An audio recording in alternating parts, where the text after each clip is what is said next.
Question number 47 यहाँ पे हो रहा है स्टेटमेंट 1 में if 2 plus under root 3 is a root of a quadratic equation with rational coefficient then its other root is 2 minus under root 3। कह रहा है कि एक क्वाड्रेटिक इक्वेशन जिसका कोफिशिएंट कैसा होना चाहिए, तो रेशनल होना चाहिए। तो अगर उसका एक रूट है 2 प्लस अंडर रूट 3, तो क्या दूसरा रूट होगा 2 माइनस अंडर रूट 3। तो ये बिल्कुल सही बात है। जैसे देखिए यहाँ पे ध्यान दीजिए, जैसे यहाँ पे 1 रूट दे रखा था 2 प्लस अंडर रूट 3, तो इसका अदर रूट क्या होगा, तो अदर रूट होगा 2 माइनस अंडर रूट 3। ये क्यों होगा जो यहाँ पे समझिए, जैसे अगर एक रूट एक रेशनल और एक इरेशनल नंबर का सम हो ना, तो उसका अदर रूट होगा वो इसी का डिफरेंस हो जाएगा। जैसे यहाँ पे अगर एक रूट रहता 5 प्लस अंडर रूट 7, तो दूसरा रूट आ जाता 5 माइनस अंडर रूट 7, इस तरीके से हो जाता है। अगर एक रूट रहता 3 माइनस अंडर रूट 2, तो दूसरा रूट आ जाता 3 प्लस अंडर रूट 2। ये इस तरीके से ही काम करता है। मतलब एक रेशनल और एक इरेशनल नंबर दोनों सम में हो, तो उसका जो सेकेंड रूट होगा वो यहाँ पे सिर्फ माइनस हो जाएगा। अब यहाँ पे बोला था कि ये जो क्वाड्रेटिक इक्वेशन होगा उसका कोफिशिएंट रेशनल होना चाहिए। इसका मतलब क्या होता है, तो यहाँ पे देखिए, जैसे एक रूट आया इतना और तो सेकंड रूट हो गया 2 माइनस अंडर रूट 3। ये तो दे ही रखा था 2 प्लस रूट 3, तो सेकंड रूट आ गया 2 माइनस अंडर रूट 3।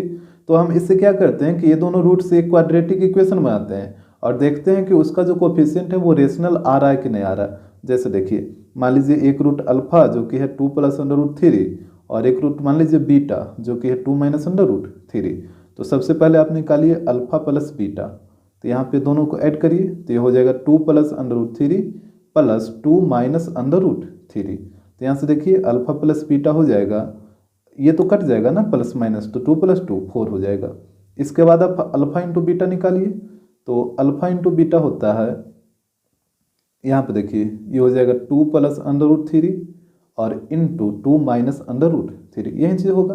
तो यहाँ पे अल्फा इंटू बीटा हो जाएगा ए प्लस बी ए माइनस बी, ए स्क्वायर माइनस बी स्क्वायर ना, तो 2 का स्क्वायर 4 और माइनस रूट 3 का स्क्वायर 3। तो यहाँ से अल्फा इंटू बीटा का वैल्यू हो जाएगा 1। अब क्वाड्रेटिक इक्वेशन बनाइए, तो क्वाड्रेटिक इक्वेशन का फॉर्मूला होता है x square minus x alpha plus beta plus alpha into beta. यहाँ पे वैल्यू पुट करिए, तो ये हो जाएगा एक्स स्क्वायर माइनस एक्स, यहाँ पे इक्वल टू 0 होगा। तो अल्फा प्लस बीटा का वैल्यू 4 है, तो यहाँ पे हो जाएगा 4 और प्लस 1 इक्वल टू 0।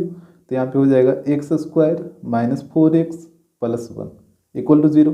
अब आप देखिए जो ये क्वाड्रेटिक इक्वेशन आया है, तो क्या इसका जो कोफिशिएंट है वो, इसमें क्या बोला था कि जो कोफिशिएंट होना चाहिए वो रेशनल होना चाहिए। तो यहाँ पे देखिए इसका जो कोफिशिएंट है वो रेशनल है कि नहीं। एक्स स्क्वायर का कोफिशिएंट कितना 1 और एक्स का कोफिशिएंट कितना -4। तो ये जो कोफिशिएंट है 1 और -4, ये है एक्स स्क्वायर वाला कोफिशिएंट और ये है एक्स वाला कोफिशिएंट। तो क्या ये रेशनल नंबर नहीं है, बिल्कुल रेशनल नंबर है। तो क्वेश्चन में यही बोला था ना कि अगर एक क्वाड्रेटिक इक्वेशन है जिसका एक रूट है 2 प्लस रूट 3 और उसका कोफिशिएंट कैसा है, रेशनल है, तो क्या इसका दूसरा रूट 2 माइनस रूट 3 होगा। तो बिल्कुल सही बात है, यह स्टेटमेंट ट्रू है। सेकंड देखिए, करा कि surd roots of a quadratic equation with rational coefficient occur in conjugate pairs. करा कि क्वाड्रेटिक इक्वेशन जिसका कोफिशिएंट कैसा है, रेशनल है, और उसका जो सर्ड रूट होता है वो हमेशा पेयर में आता है, कॉन्जुगेट पेयर में। देखिए कॉन्जुगेट पेयर और सर्ड रूट क्या होता है, सर्ड रूट यही वाला हुआ कि एक रूट है 2 प्लस रूट 3, तो एक आएगा 2 माइनस रूट 3। मतलब इस तरीके का एक रेशनल और इरेशनल नंबर का जो सम होता है, तो इस तरीके के रूट को ही बोला जाता है सर्ड रूट, ठीक है। और कॉन्जुगेट पेयर का मतलब क्या हुआ कि एक पॉजिटिव रहेगा तो सेकंड भी वही रहेगा, सिर्फ एक नेगेटिव रहेगा। अगर एक नेगेटिव रहेगा तो सेकंड पॉजिटिव रहेगा, तो इसी को बोलते हैं कॉन्जुगेट पेयर। तो ये भी तो बिल्कुल सही लिखा है ना कि क्वाड्रेटिक इक्वेशन जिसका रेशनल कोफिशिएंट है, तो इसका जो सर्ड रूट होगा वो हमेशा कॉन्जुगेट पेयर में ही रहेगा। तो ये बात भी बिल्कुल सही है। अब आपको देखना है कि क्या सेकंड का यूज स्टेटमेंट 1 में हुआ है। तो सेकंड में क्या बोला था कि एक क्वाड्रेटिक इक्वेशन है जिसका कोफिशिएंट रेशनल है, तो इसका जो सर्ड रूट होगा वो हमेशा पेयर में आएगा। तो इस इक्वेशन का ये इस स्टेटमेंट का यूज तो स्टेटमेंट 1 में हुआ है ना सेकंड का, क्या कि सेकंड ये स्टेटमेंट 1 में भी आप देखें कि एक रूट था 2 प्लस रूट 3, तो दूसरा कितना आ गया 2 माइनस रूट 3, तो इसी के अनुसार आ गया ना। जैसे यहाँ पे क्या बोला था सेकेंड स्टेटमेंट में कि एक क्वाड्रेटिक इक्वेशन जिसका कोफिशिएंट रेशनल है तो इसका जो सर्ड रूट होगा वो पेयर में आएगा। पेयर का मतलब क्या होता है, अगर एक पॉजिटिव तो दूसरा नेगेटिव, अगर एक नेगेटिव तो दूसरा पॉजिटिव, लेकिन रहेगा वो दोनों सेम ही, आगे पीछे वाला नंबर। जैसे 3√2 यहाँ भी 3√2 यहाँ भी, सिर्फ साइन का डिफरेंस। तो इसका तो यूज स्टेटमेंट 1 में हुआ ही हुआ है। क्या स्टेटमेंट 1 में एक रूट दे रखा था 2 + √3, तो अदर रूट कितना आ गया था 2 - √3। तो ये पेयर में होता है इसका रूट, जिस वजह से ना ये 2 - √3 हो गया अदर रूट, तो इसका तो यूज हुआ ही है। तो यहाँ पे ऑप्शन ए हो जाएगा। क्वेश्चन नंबर 48, यहाँ पे देखिएगा स्टेटमेंट 1 और स्टेटमेंट 2, दो स्टेटमेंट दिया है। तो पहले हम स्टेटमेंट 2 को देखते हैं। यहाँ पे बोल रहा है the sum of 2 real number is positive then both the numbers are positive. कह रहा है कि यदि 2 रियल नंबर का सम पॉजिटिव हो तो क्या दोनों रियल नंबर पॉजिटिव होगा। जैसे चेक कर लीजिए, जैसे मान लीजिए 2 रियल नंबर लेते हैं, एक 2 और एक 3, तो इसका सम कितना आएगा 5। तो यहाँ पे 2 रियल नंबर का सम पॉजिटिव आ रहा है, तो यहाँ पे दोनों रियल नंबर पॉजिटिव है। अच्छा, ऐसा भी तो हो सकता है, एक ले लीजिए 5 और एक ले लीजिए -2, यहाँ पे भी दोनों का सम करिएगा तो कितना आएगा 3 आएगा, जो भी क्या है एक पॉजिटिव नंबर है। तो इस केस में भी तो 2 रियल नंबर को हम ऐड किए थे, तो क्या यहाँ पे दोनों रियल नंबर पॉजिटिव है, यहाँ पे तो एक पॉजिटिव है एक नेगेटिव है, तब भी इसका सम क्या आ रहा था पॉजिटिव आ रहा है। और यहाँ पे बोला कि अगर 2 रियल नंबर का सम पॉजिटिव आता है तो क्या दोनों रियल नंबर पॉजिटिव होगा। तो ये कोई ज़रूरी नहीं ना है, दोनों रियल नंबर पॉजिटिव हो भी सकता है या फिर दोनों रियल नंबर पॉजिटिव नहीं भी हो सकता, ये दोनों पॉसिबल है। तो यहाँ तो ये स्टेटमेंट गलत हो जाएगा, जो बोला है कि दोनों रियल नंबर पॉजिटिव होगा, तो ये बिल्कुल गलत है, क्योंकि दोनों रियल नंबर पॉजिटिव हो भी सकता है और नहीं भी हो सकता है। तो जैसे स्टेटमेंट 2 गलत हुआ तो ये हो जाएगा ऑप्शन सी। यहाँ पे स्टेटमेंट 1 बिल्कुल सही रहेगा, ठीक है, इसको आपको चेक करने की जरूरत ही नहीं है। ये एक स्टेटमेंट जब गलत होता है तो दूसरा ऑटोमेटिक सही हो जाता है, लेकिन फिर भी हम आपको चेक करके यहाँ पे दिखाएंगे कि ये सही है तो कैसे है। तो यहाँ पे देखिएगा स्टेटमेंट 1 को, यहाँ पे बोला है if P, Q, R and S are real numbers and PR equal to 2 × Q + S, then at least one of the equation x² + px + q equal to 0 and x² + rx + s equal to 0 has real roots. कह रहा है कि यदि P, Q, R, S कैसा number हो, real number हो, और condition दिया है कि P × R इक्वल हो 2 × Q + S का, then at least one of the equation इतना एंड इतना हैज़ रियल रूट। मतलब ये दोनों में इक्वेशन में से किसी एक इक्वेशन का, एटलीस्ट वन का मतलब क्या हुआ, किसी एक इक्वेशन का जो रूट होगा वो कैसा होना चाहिए, रियल होना चाहिए। भले अधिक से अधिक दोनों इक्वेशन का रूट रियल हो जाए, लेकिन कम से कम एक का तो रूट रियल होना ही चाहिए। यहाँ पे ये हमसे बोला है।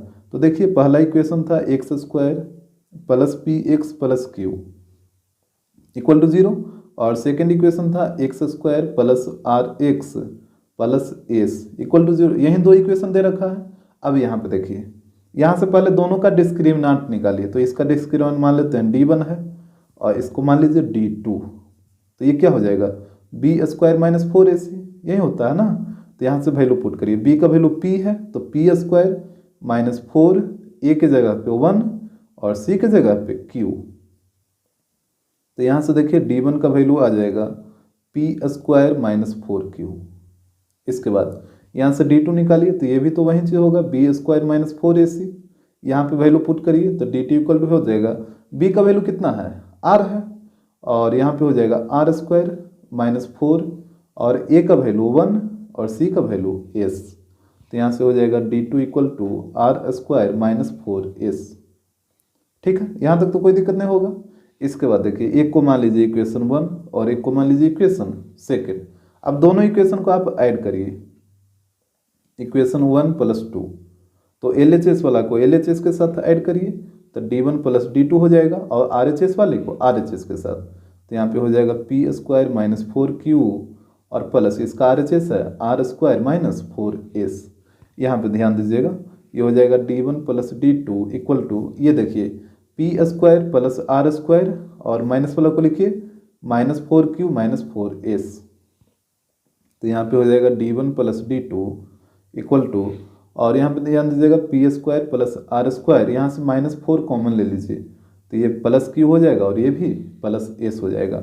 अब यहाँ से q + s का वैल्यू पुट करिए तो ये कहाँ से पुट होगा, तो ये होगा यहाँ से जो कंडीशन दे रखा था PR equal to 2 × Q + S।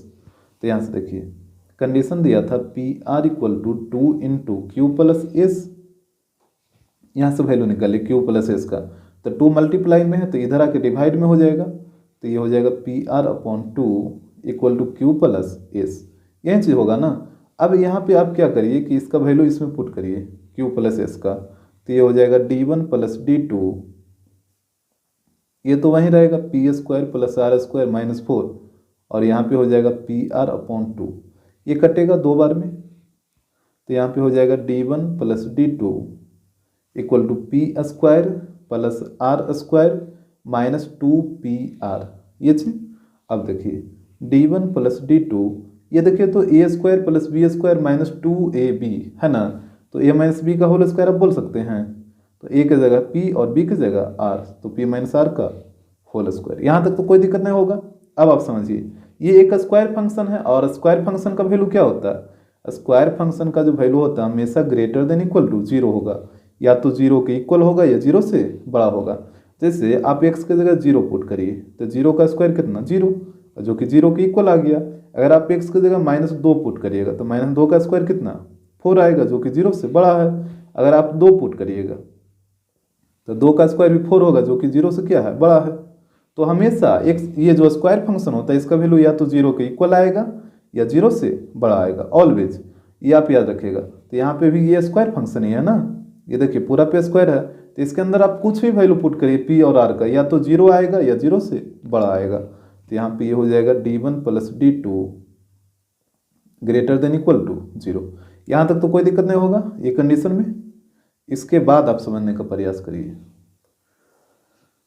जैसे देखिए यहाँ पे D1 plus D2 greater than equal to 0 आया, और D1 जो इक्वेशन था इसका लिख देते हैं यहाँ पे x² plus PX plus Q, और इसका जो इक्वेशन था ये था x² plus RX plus S equal to 0, यही था ना इक्वेशन।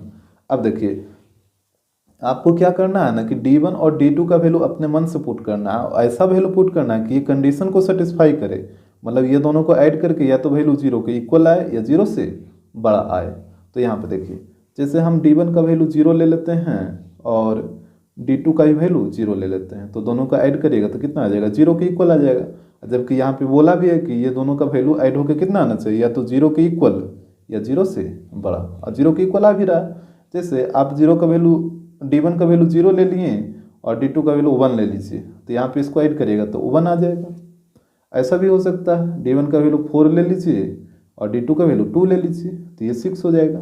या फिर ऐसा भी हो सकता है आप इसका वैल्यू 4 लीजिए और इसका वैल्यू -2 ले लीजिए, तब 2 हो जाएगा, और इसका वैल्यू -3 ले लीजिए और इसका वैल्यू 7 ले लीजिए, तो 4 हो जाएगा।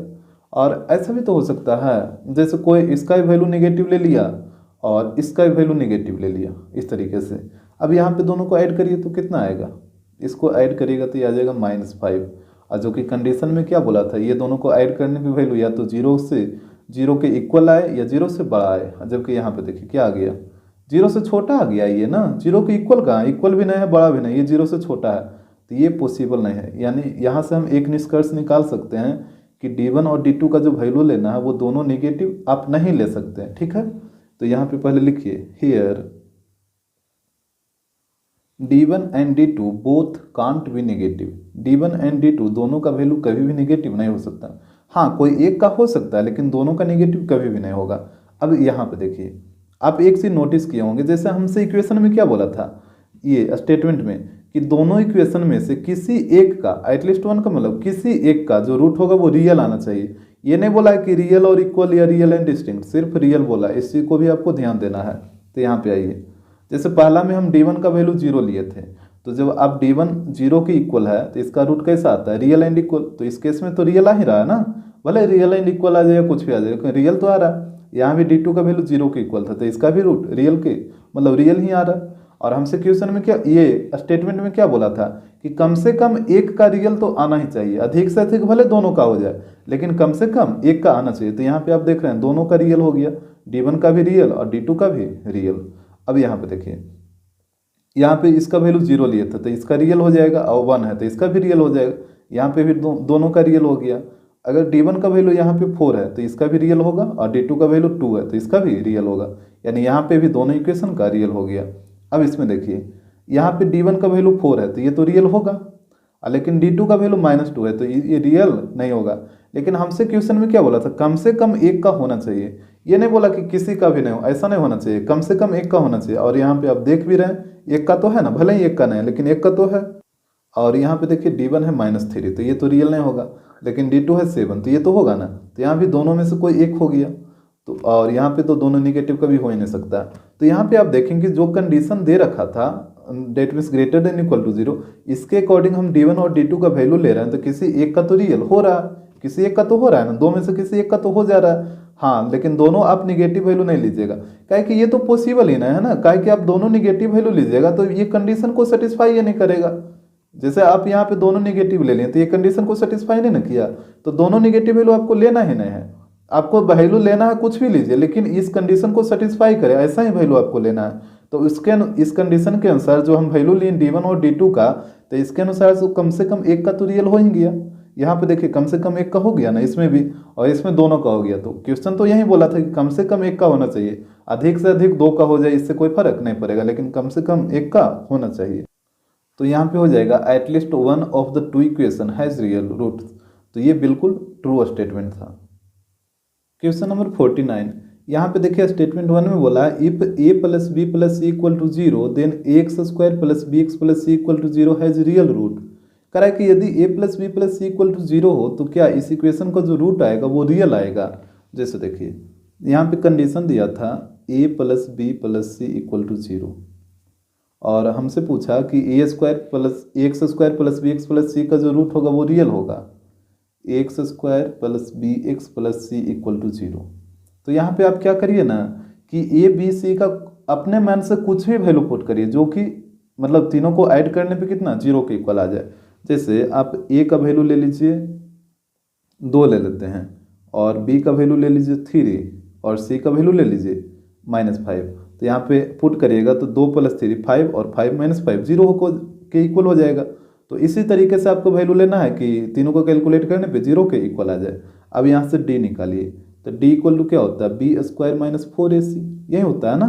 तो d इक्वल टू हो जाएगा b², तो 3 का स्क्वायर 9 -4 a की जगह 2 और c की जगह -5। तो यहाँ पे हो जाएगा d इक्वल टू 9 और माइनस माइनस प्लस 4 दूनी 8 बचे 40। तो ये हो जाएगा d इक्वल टू 49, और जो कि क्या है 0 से बड़ा है। तो जब 0 से बड़ा है तो इसका रियल रूट ही आएगा। और हमसे बोला भी था कि यदि a plus B plus C equal to 0 हो तो इस इक्वेशन का रियल रूट आएगा। तो बिल्कुल सही बात है, जब a plus B plus C का वैल्यू जब 0 आ रहा था तो इसका रियल रूट आ रहा है। अच्छा, अब दूसरा वैल्यू लेकर चेक करिए। जैसे हम a का वैल्यू ले लेते हैं -2, b का वैल्यू ले लेते हैं 4, और यहाँ पे देखिए c का वैल्यू ले लीजिए, c का वैल्यू ले लीजिए -2 ही, ठीक है, c का वैल्यू -2। अब यहाँ पे देखिए तीनों को ऐड करिएगा तो 0 आ जाएगा ना, बिल्कुल आ जाएगा। यहाँ से d निकालिए, तो d इक्वल टू होता है b² - 4ac। तो यहाँ पे भी हो जाएगा, b है 4 तो 4 का स्क्वायर 16 -4 a की जगह -2 और c की जगह भी -2। तो यहाँ पे हो जाएगा d equal to 16, minus into minus plus, अब प्लस इंटू माइनस माइनस, 4 दूनी 8 8 दूनी 16। तो यहाँ पे d का वैल्यू कितना आ गया, 0 के इक्वल आ गया। तो जब 0 के इक्वल आ गया तब भी तो इसका रूट रियल एंड इक्वल होता है। लेकिन हमसे क्वेश्चन में थोड़ी बोला था रियल एंड, हमसे क्वेश्चन में बोला है सिर्फ रियल। तो रियल यहाँ पे भी आया, और रियल एंड डिस्टिंक्ट यहाँ पे होता है, तो रियल यहाँ पे भी आ रहा है। ठीक है, क्वेश्चन में बोला था कि इसका रियल रूट होगा तो बिल्कुल होगा। यहाँ पे भी आप देखें रियल रूट आया, यहाँ पे भी रियल रूट आ रहा है। आप और भी वैल्यू पुट करके देखना चाहते हैं तो देखिए, जैसे a का वैल्यू ले लीजिए -2, b का वैल्यू ले लीजिए 3 और c का वैल्यू ले लीजिए -1। तो यहाँ पे भी तीनों को ऐड करिएगा a + b + c, तो ये आ जाएगा 0 के इक्वल, जो कंडीशन दे रखा था। अब यहाँ से भी आप d का वैल्यू निकालिए, तो ये होता है b² - 4ac। तो यहाँ पे हो जाएगा d इक्वल टू b², तो 3 का स्क्वायर 9 -4 a की जगह -2 और c की जगह -1। तो यहाँ पे हो जाएगा 9 और minus into minus plus, plus into minus minus, और 4 दूनी 8। तो यहाँ पे कैलकुलेट करिएगा तो 1 आएगा जो कि 0 से बड़ा है। तो यहाँ पे भी जो रूट होगा वो रियल एंड डिस्टिंक्ट, तो रियल एंड डिस्टिंक्ट होगा, लेकिन रियल तो होगा ही ना। और क्वेश्चन में बोला था कि रियल होगा तो बिल्कुल होगा। तो यहाँ से आप देख चुके हैं कि स्टेटमेंट 1 जो है वो पूरी तरीके से सही है। कैसे सही आपको पता चला ना, हम ए बी और सी का वैल्यू ले लिए और उसी के अकॉर्डिंग डी का वैल्यू निकाल कर देखें जो कि 0 से बड़ा आ रहा था। हम यहाँ पे 3 केस लिए, एक बार ये वाला वैल्यू लिए, फिर एक बार ये लिए और फिर एक बार और लिए। तीनों केस में हम देखें कि रूट रियल आ रहा था, भले ही रियल एंड डिस्टिंक्ट हो या रियल एंड इक्वल हो, लेकिन रियल तो है ना। अब क्वेश्चन में भी सिर्फ हमसे रियल पूछा था, ये बोला था थोड़े कि रियल एंड इक्वल है, रियल एंड डिस्टिंक्ट, तो ये स्टेटमेंट ट्रू हो जाएगा। अब देखिए सेकंड करा था, if one root of the quadratic equation is real then the other root is also real. करा कि अगर आप किसी क्वाड्रेटिक इक्वेशन का रूट निकालते हैं तो यदि एक रूट रियल आता है तो क्या दूसरा रूट भी रियल ही आएगा, तो बिल्कुल सही बात है। जैसे x² + 5x + 6 = 0, ये क्वाड्रेटिक इक्वेशन है, इसका जब आप रूट निकालिएगा तो -2 और -3 आएगा 2।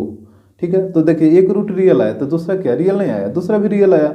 हाँ, पहला वैल्यू अगर नेगेटिव है तो यहाँ पे दूसरा भी नेगेटिव आ गया, लेकिन ऐसा भी होता है कि अगर पहला 2 आया तो दूसरा -3 भी हो सकता है, या पहला -5 आया तो दूसरा 4 भी हो सकता है, या फिर दोनों पॉजिटिव वैल्यू आ सकता है। लेकिन ऐसा थोड़े होगा कि एक रियल आया तो दूसरा रियल नहीं आएगा, ये कहीं पॉसिबल ही नहीं है। एक रियल आएगा तो दूसरा भी रियल ही आएगा, ये एकदम पूरी तरीके से ट्रू है। ठीक है, क्योंकि आपको पता है जब भी रूट निकलेगा तो 2 ही निकलेगा, और जब 2 निकलेगा तो दोनों रियल ही निकलेगा।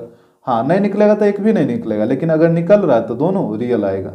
तो ये भी स्टेटमेंट पूरी तरीके से सही है।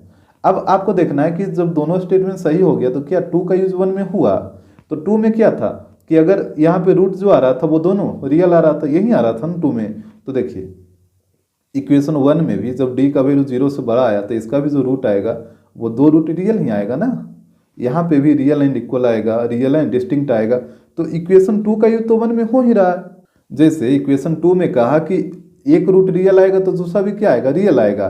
तो यहाँ पे इक्वेशन 1 में भी तो वो चीज जैसे डायरेक्टली यूज नहीं हो रहा है, लेकिन इनडायरेक्टली तो यूज हो ही रहा है ना। इक्वेशन 1 में भी वही चीज बोला था कि अगर इस वैल्यू को मतलब इस कंडीशन को सेटिस्फाई करे ए बी और सी तो क्या इस इक्वेशन का रियल रूट आएगा। तो यहाँ पे भी आप देखे थे बिल्कुल रियल आ रहा था, तो यहाँ पे भी रियल और यहाँ पे भी रियल। तो इक्वेशन 2 का तो यूज इसमें हो ही रहा है इनडायरेक्टली, तो यहाँ से हो जाएगा ऑप्शन ए।